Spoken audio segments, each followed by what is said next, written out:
Welcome to Dental Business RX. Practice success in 30 minutes or less. Thank you for calling ABC Dental. How much should I spend on marketing? What percentage of my revenue should I be spending on it? And what's a good ROI? I get these and similar questions a lot. And my answers to these questions, they may or may not surprise you. One thing I can definitively say from the get-go is that it's rare to find a practice that's spending the correct amount based on their goals. More often, doctors over or underspend. And the funny thing here is if you get your practice marketing and the things connected to it under control, then income and profitability are no longer a problem. The key is how to get it under control, and that's what I want to talk about in this week's episode. My name is Jeff Blumberg, and I'm your host, and let's not beat around the bush. Let's start off with some basic rules, ideas, and assumptions. First one is, if your practice is not growing in a continuously inflationary environment, what does this mean? Well, not to sound too much like Ricky Bobby, if you're not growing, you're shrinking. Sorry, I had to throw my Ricky Bobby reference in there. If my revenues are staying the same, I'm not pacing with inflation. My dollar has less purchasing power this year versus last. Meanwhile, expenses, labor, labs, materials, etc., are going up. Sure, I can cut expenses, and you shouldn't waste money, but cut away, and how much are you really going to save? How much profit are you really going to recover? So in this environment, the answer is growth. How much? Well, that's up to you. I'd at least want to outpace inflation. Most likely, I'd want to do more. But okay, so what should you spend? Well, let's look at it as a percentage of revenue versus a fixed amount. Because here's the next point. To support further growth, your practice's marketing budget should grow with your practice. Well, what should that percentage be? Well, I get nervous when I see lower than 5% of revenues being spent on marketing. So let's set that as the floor. If I'm collecting an average of $100,000, I'm spending at least $5,000 on marketing. Beyond this, let's say I want to grow more aggressively. Then maybe I'm going to bump this percentage up to 10% or possibly higher. Now, obviously, if I'm starting a scratch practice, these numbers will be skewed as I'll be spending a ton as I have no patience. So I need to get my business rolling. So that's a whole different subject we'll pick up another time. For now, let's focus on an established practice. So if I want more growth, I'm going to spend more, 10, maybe more percent. And if I want that aggressive growth to continue, these numbers as a percentage are going to grow with my practice. Not the percentage, but the dollars.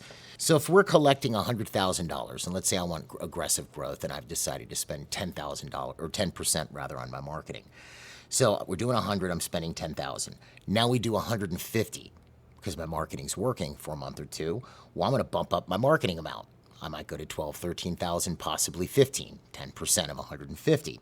Then we do 200, so now I'm going to move it towards 20,000 a month, right? I would still apply this even to the minimum growth or the minimum marketing percentage of 5%. If I'm doing 100,000, I'm spending at least 5. If I do 150, I'm spending 7,500. If I do 200, I'm spending 10. The budget grows as my practice grows. And spending is the easy part. We can all do that. Which brings me to the big mistakes that get made with marketing a dental practice. Because it's very easy to go, yeah, I want to do this and spend money. It's now ROI. I need to get return on this. So let's take a look at these mistakes. There are 4 big ones that get made. First one is, what are we spending this on and what is marketing? What falls under the head of marketing? And I'll give you a hint, it's not only new patient marketing. It would also be internal marketing. This would be included in that percentage that I'm spending.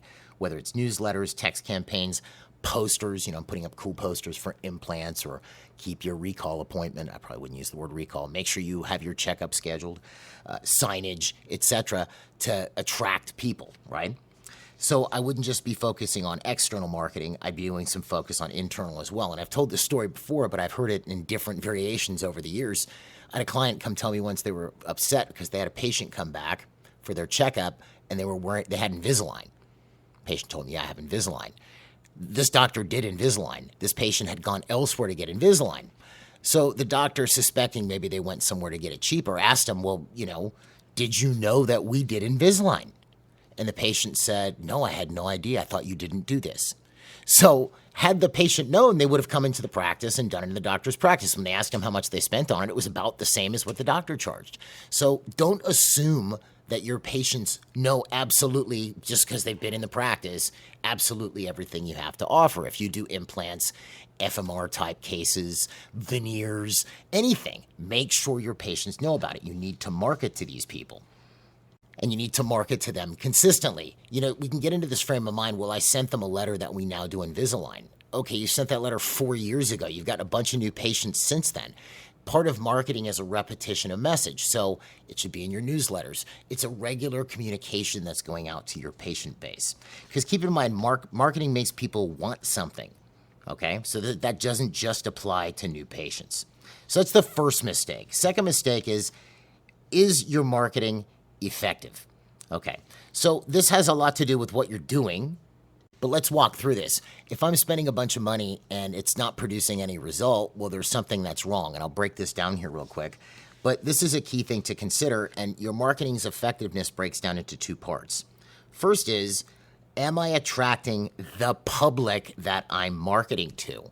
Now, you may be familiar with this term or this concept, you may not, right? But in marketing, you deal with publics, which is sort of a grouping of people based on a demographic. Like you might have some company going after the teen public, like TikTok or something like this.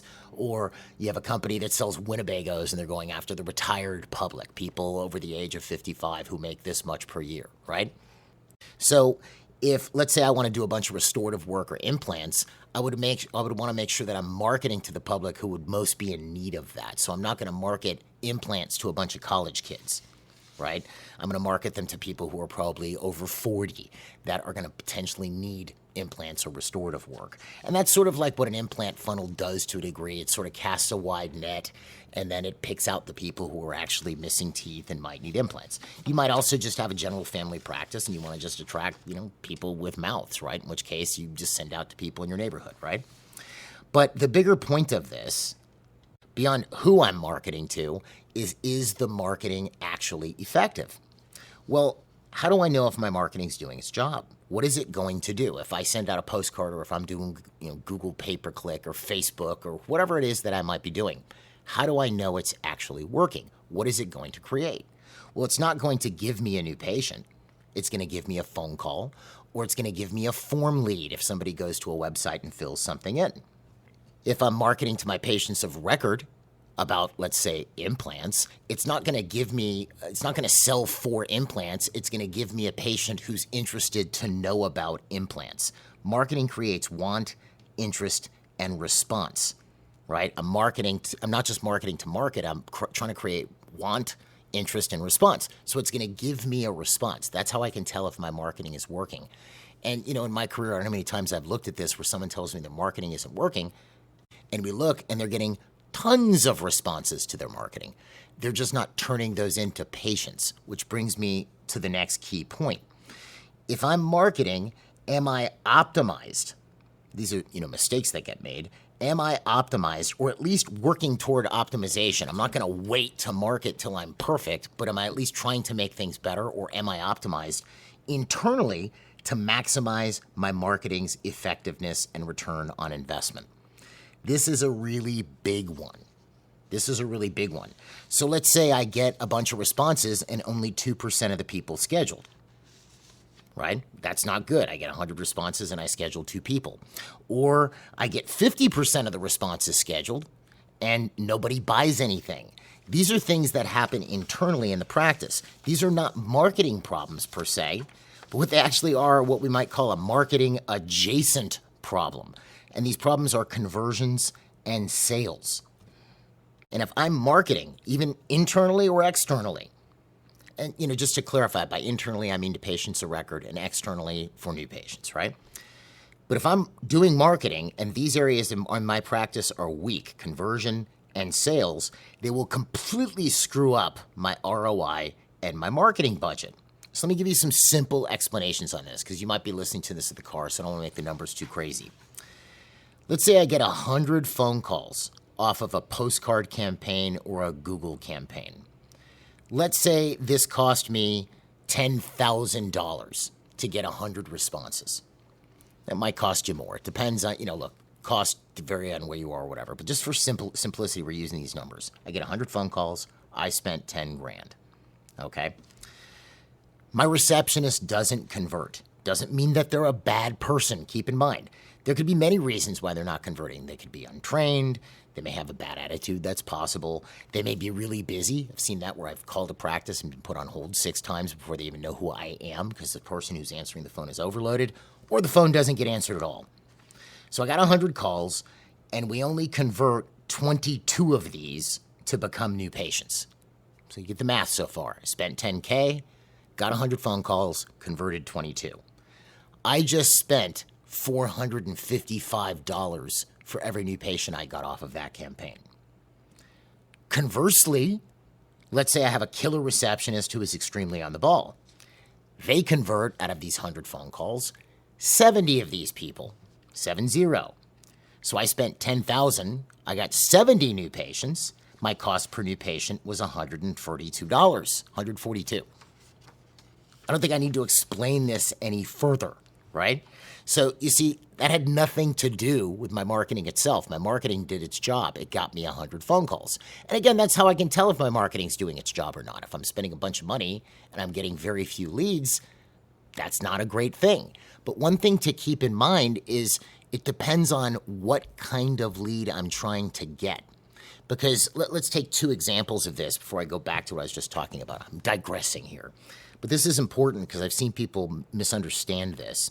If I'm doing just a general campaign, come get your teeth cleaned, I'm most likely going to spend less for a phone call or a lead on those campaigns than I'm going to spend if I'm marketing for patients who need implants. All right, so we have an implant campaign and a general dentistry campaign. So the first question is why? Well, there are more people who just want to get their teeth cleaned than people who are missing teeth and actually need implants. That's the basic reason. The size of the public is different. That's all there is to know. So I'm going to most likely spend a lot more per lead in an implant funnel or some type of implant or FMR campaign than I'm going to spend for a lead for a person who just wants to come to get their teeth cleaned. Now, why do I do that? Because the potential ROI of that implant patient, maybe it's an all-on-X case, I'm doing whatever, is going to be a lot higher, so I'm spending more to get that lead versus a patient who's coming in who might need nothing, might need a filling, but now they're a patient in my practice. Well, that didn't cost me as much as the implant patient. Something to keep in mind, right?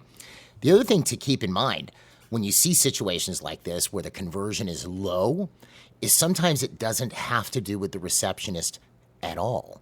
Because let's say I call your practice and your receptionist can't get me in, or whoever is answering the phone, the scheduler, the receptionist, maybe you have a new patient coordinator, you have no availability to see me for 3 weeks. So yeah, hey, I just saw your dentist near me. I want to get my teeth cleaned, or I got your postcard in the mail, or whatever way I found out about you. I saw you on TikTok. I'm looking for a dentist and want to get my teeth cleaned. And it's going to take 3 weeks to get me on the schedule. There's a really good chance I'm either A, not going to schedule, or B, I'm going to schedule and then call other people. So you have to make sure availability is not an issue. Ideally, you want a new patient in the practice within 24 to 48 hours. All right. Now, if it's an issue where I tell you, well, I can't come in till the week after next because I'm going to be out of town, well, that's on me. Fine, schedule me 2 weeks from now. But if I'm available and you have nothing available for 3 weeks, you need to fix that because that will torpedo your marketing's effectiveness because you're going to lose conversions as a result of this. But based on these 2 examples here, we had a receptionist convert 22 and we had a receptionist convert 70. We tripled our marketing's effectiveness just by who was answering the phone and the skill set that they had. And we didn't spend any more marketing, or any more money rather, on marketing. And if you go back to those numbers I gave you, $455 versus $142, that just increased our return on investment, okay? And one other thing I'll inject in here, because there's so much to talk about with this. Let's say I have a really good referral program. So let's say you have that receptionist who converted 70 of the calls. During the calls, she also asks, or he also asks, hey, by the way, is there anybody else in your household who needs a dentist? And I go, well, yeah, my wife's looking as well. And they go, well, she can have the new patient special too. Do we want to go ahead and schedule her? we're lowering my acquisition cost just with that. Now I've got 2 patients for the cost of 1. Do you see? These are little things that you can do to increase your marketing's ROI. But the marketing is supposed to get you the lead. Reception is where you convert. Which brings us to the next step to maximizing our marketing dollar, which is sales. So let's paint another scenario here. Again, pretty simple. We get 100 phone calls. Our receptionist is pretty good. They convert 50 patients. So I get 50 new patients off this. These patients all come in, and from these 50 patients, we diagnose $200,000 in needed treatment. The office and the doctor are not very good at sales, so we only close $30,000 or 15% of what we diagnosed. You tracking with this so far? So we got 100 calls, we converted 50. Of those 50, we diagnosed $200,000 worth of treatment, but we only closed $30,000. So what's our ROI now? Well, let's have a look. We spent $10,000 to get 50 new patients.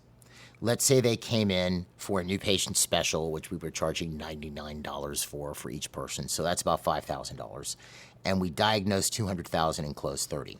So we made 5 from the new patient specials and 30 from the treatments. So all in all, the practice made immediately $35,000. Of course, this does not account for future revenue if these patients stick with the practice, which is a whole other issue I'll touch on later.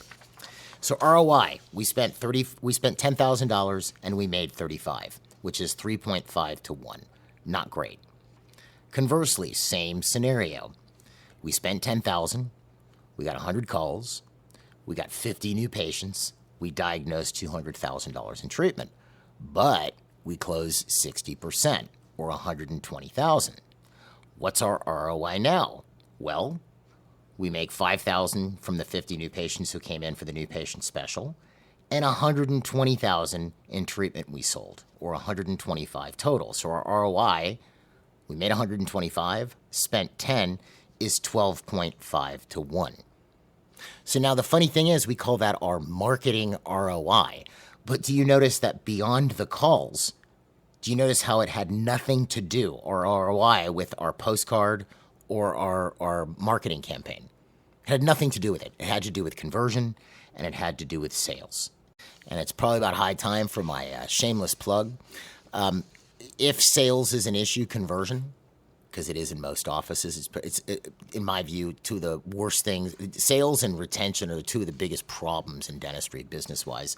I definitely recommend you check out the MGE Communication and Sales Seminars for the Professional. We teach you how to get patients to want what they need. I'll put a link to it on the episode webpage. All right, so beyond this, if we're converting and closing and our marketing is working, what will we see? Well, based on the math I just gave you, you see that we'll see more revenue, which leads to more growth. And if we're running a percentage on this, more marketing spend. And ultimately, the most important part of this is patients got the help and treatment that they actually needed, which is what this is all about anyway. Which brings me to my last point here. This is sort of like what closes the circuit, which is retention. I could go crazy, spend a ton, have great marketing that gets tons of response, convert well and sell well, and still lose. Why? Well, those patients I worked so hard to get, spent so much money to get, don't come back. Now, if I'm a specialist, this is a fact of life. Retention is not the name of the game in endo, for example, but it is in a GP practice. So again, the last point I want to add to sort of close the marketing circuit here is to ensure that a decent amount of my efforts and marketing spend make it to my patient base to keep them active. Otherwise, it's the proverbial bucket with a hole I'm always trying to fill. So if I'm marketing well, getting good response, and I'm not spending insane amounts of money, I'm not spending $2,000 for, a person, a postcard lead. That just means I need a better postcard, right? Marketing well, I'm converting these patients. Case acceptance is good, and of course my treatment's excellent. And I retain these patients. The practice has no choice but to grow stably. If we're adding a huge swath of new patients every year and keeping them, that's more hygiene, which means more hygienists and more hygiene chairs. I end up with a bunch of hygienists, and I'm going to need a potential associate. Eventually, I'm going to need more chairs, potentially more space. And the beautiful thing about all of this is that it's easily managed. It's not all that difficult to do. And it makes life and work a heck of a lot more fun. Hope this helps. If you want to know more about MGE, you can find us online at mgeonline.com or call us at 800-640-1140. Don't forget to check out the link to the MGE Communication and Sales Seminars. Folks, if you have any questions about this episode, you can always email me at jeffb@mgeonline.com. Doesn't have to be about this episode. It could be about anything. Folks, have a great week, and we will see you at the next episode.